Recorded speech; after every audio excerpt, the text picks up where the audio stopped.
So today I'm very nervous. This is my first TED talk, and firsts are always special. And so firsts are always special, whether it's your first school, your first college, your first love. So today this is my first TED talk, and no matter how it goes, it'll always hold a special place in my point and in my life. And coincidentally, today the topic is also the power of one.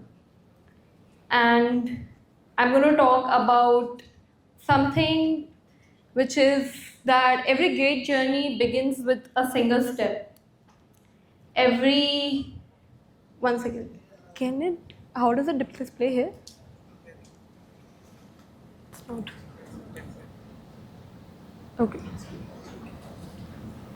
So every great journey begins with a single step. Every success story with one decision, and every opportunity with one move. All of us here today have something extraordinary to create. I'm an ordinary girl. I will talk about my journey and I will go through a series of life stories and life lessons. So I won't give you a complete lecture, but I'll just go through 3 stories and 3 lessons, and I'll tell you how each of this led me to create an extraordinary life for myself. So, starting from the very beginning, I was born in Renukut in UP. Have any of you heard of that before? Okay, one hand, I'm glad. So, I traveled a lot of places. I've lived in Gujarat, I have lived in Rajasthan, I have lived in Mumbai, and now I'm in Hyderabad. I have also been living in Delhi for the past 10 years. And my dad used to change a lot of jobs, not because he was in government or anything, he just used to change a lot of jobs. And because of that, I had a very unstable school life. I used to change schools a lot. But a byproduct of that was that I became a self learner. And because of that self learning, I have never taken any coaching, I have never taken any tuitions. And don't get me wrong, I wasn't bad at academics. I was always the Sharma ji ki beti who's coming first, who's the topper. And I'll tell you once when I was in 8th class and the rank list came and I was on 3rd. So my dad just looked at it and he goes, "This is wrong." And he was right. There was some miscalculation in the marks. I was actually first and they put me 3rd. So I was that good. So I was always in my bubble that, okay, I'm the perfect, I'm best. And naturally, then came the point in our life that I'm sure all of us, as you, have also gone through, which is the joint entrance exam, the IIT JEE, right? And it's the toughest engineering exam almost in the world as well, among the toughest. And I did not take any coaching for it. I was like, okay, me and YouTube, that's all I need, right? And I was always dreaming about going into IIT Bombay, IIT Delhi, not even thinking about NITs for that matter, only IITs. But then life hits hard, right? I failed, and I failed badly at it. Forget IITs, I wasn't even getting the top NITs or any NIT for that matter. So naturally, for any middle Indian class family, if not IIT, then IIM, right? So I knew that, okay, I have to start preparing for IIM. So I just took an admission in a college which was near to my home. And before even the first year started, I knew that I have to go in this direction. I have to prepare for the next rat race. I have to get into MBA. I have to get into IIM. And I started preparing for that. So, hello. Yeah. So when college starts, you know that you get a lot of sessions by your seniors. They'll come and tell you about coding and all of that. But I wasn't interested in any of that. Until one day, I saw a newspaper clipping which said that a girl from my college got a highest package of 60 lakhs per annum, and she was from the very same college that I'm studying in. And she got this from a big tech firm. And that's when I thought that, okay, so 60 lakhs, right? 60 divided by 12, 5. That's what my naive mind thought. That, okay, this field, this tech field, will lead me to earn 5 lakhs per annum. I am definitely doing coding. And that was the first motivation, being very honest. Money. I wanted to earn money and I wanted to get into coding so that I can have this life that I wanted. But how? With whom? And I joined college in the middle of COVID, at the peak of COVID. So there was no fresher parties, we had Zoom calls, no canteen Maggies, we had kadas at home. So I started without a roadmap. And that is the first thing I want you all to know today. That the first step is always scary. The first step is always scary, it's always uncomfortable. And that's why it's worth doing. When I started coding, I had no idea what I would do, but I just knew that I had to go somewhere, I had to start this. So I started with random resources. And the thing about taking the first step is that the next step presents itself the moment you start moving.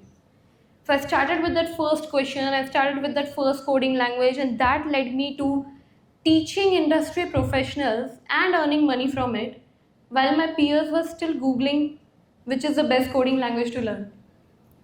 So I was just talking to someone here itself, some students from you all, and they were asking me that which is the best coding language to learn. There is no best coding language. It's all about starting. It's all about moving ahead. And let's be honest, when I was earning from just my coding skill, earning money feels great, right? And who doesn't like telling your parents that this semester feels I have got it handled? And that, taking that first step led me to a lot of coding achievements. Can you see that MacBook right there? When I started college, I got a laptop which my sister didn't want to use. So I started with that laptop. And now, because taking that first scary step, here I was winning MacBooks. So lesson number 1 for all of you, take that first step. It's scary, it's uncomfortable, but that's exactly why it's worth doing. Don't always wait for the perfect roadmap, because there is no perfect roadmap. Each and every one of you, even if you have a roadmap, each and every one of you will interpret it in a different way, and you will take it, you will add your own ingredients to it. So don't wait for that perfect move, for that perfect timing, because it simply doesn't exist. Lesson 2 is about being delusional. How many of you all here use Instagram? All of you all, right? You have heard about the term Delulu. So Delulu is the only Solulu, right? And I'll tell you that this has been so true for what has been in my life as well. And being delusional is, I'll get what I want. I don't know how, but I'll figure it out. Having that belief, having that confidence in yourself, that you can push the limits, you can push boundaries. When I'll give you an example, so I'll back it up with stories. When I was in my first year of college, there was a job opening at Twitter, now it's known as X, and it clearly said for third year engineering students. That was the minimum qualification. Now, what would most of you all have done in this? What would, even for a second, I thought I would do? Close the tab, because clearly it's not for me. But I went ahead and applied anyway, because I was confident in my skills. And what's the worst that can happen anyway? They reject me? Fine. The best case, I had no idea.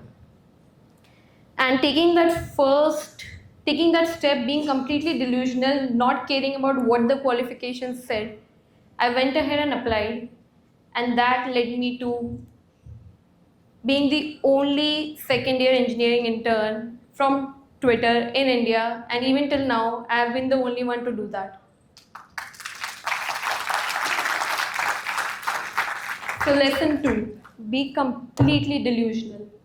Don't look at the requirements, don't look at the qualifications. If you have belief in yourself, go ahead and apply.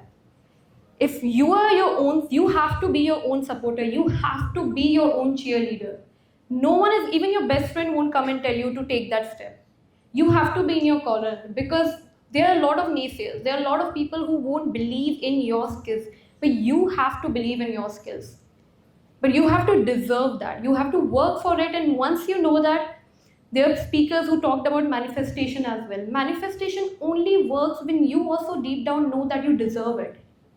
So be completely delusional, have belief in your skills, but also keep working for it. I'll give you another example. There's this quant firms or high frequency trading firms, and there's a belief that they only hire from IITs. But me being completely delusional, I went ahead and applied, and they called me for an interview.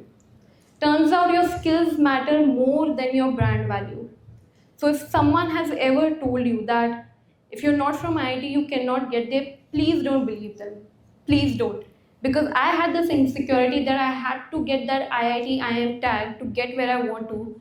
But I've learned that that is not required. Being perfect, being the topper is not what gets you ahead in life. Being completely delusional, that definitely does. And so being completely delusional, I have always, this is true for my social media as well. So when I started, put out my first YouTube video, terrible lighting, terrible voice. I got hate comments as well, and I still do. But I put it out anyway. My first LinkedIn post, very, nothing significant, very insignificant, small achievement. My first Instagram reel, my goodness, it was so bad. I think it got like 1 like from my mom and 100 views. But I kept doing it. I kept doing it consistently, and today most of my reels hit millions views. I have a community. I have a following of over 140K on LinkedIn, 70K on Instagram, all because I did it. I was delusional that maybe somewhere someone will reflect, will engage with my post, will relate to it, and students like you definitely do. It's not about being from IIT, IIM, it's about having belief in your skills, and that's exactly my story, and that's exactly what majority of engineering students relate to. So this was all great stories, right? But what about rejection? That stings, that hurts. And I have had a lot of those.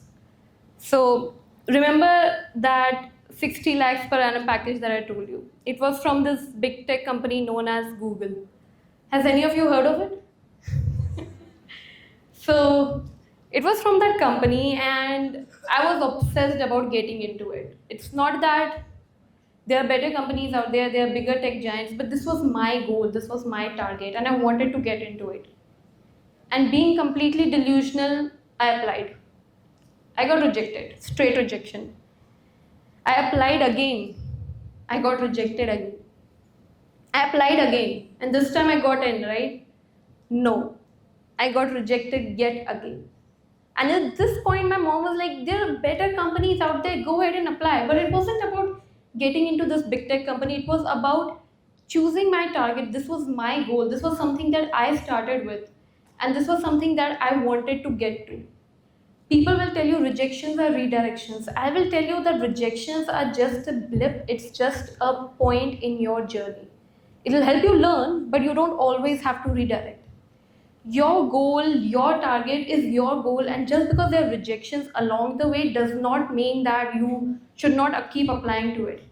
You should keep moving ahead, don't stop moving ahead, but don't always redirect. And that is exactly true for what I wanted from this big tech company. I applied the fourth time, I got in, not just for an internship, but also for a full-time role.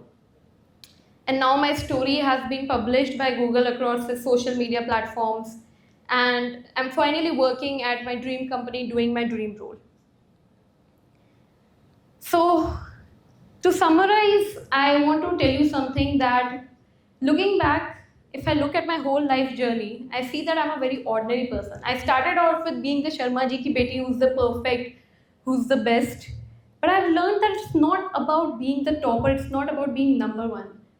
It's about whether you can do the same things consistently, repeatedly, whether you are persistent, whether you have grit.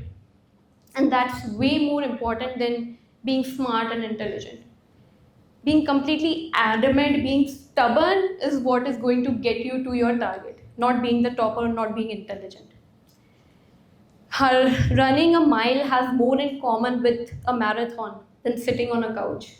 Investing rupees 100 has more in common with being an investor than not investing. And same goes for code. Writing one line of code has more in common with being a software engineer than not doing anything. it always seems small in the beginning, it always seems insignificant, but it compounds. Your one step will lead to two, lead to three, and if you look at my journey, it will lead you to 30 million plus people, impacting 30 million plus people, cracking multiple tech offers, and still not being from an IIT, IIM, or having any of those brand tags on my resume. And as Martin Luther King once said, you don't have to see the whole staircase. You just need to take that first step. So I want you all to do an exercise. Think of that one thing that you have been putting off, that project you haven't started, that email you haven't sent, or that job application you haven't applied to. It seems like one click, one apply, one email. But let me tell you, slowly and steadily, if you keep doing it over a consistent period of time, it will lead you to results, it will lead you to your direction, to your goal, which you didn't even think was possible. So today, go take your one step and make sure you like, follow, and subscribe to your dreams. Thank you so much.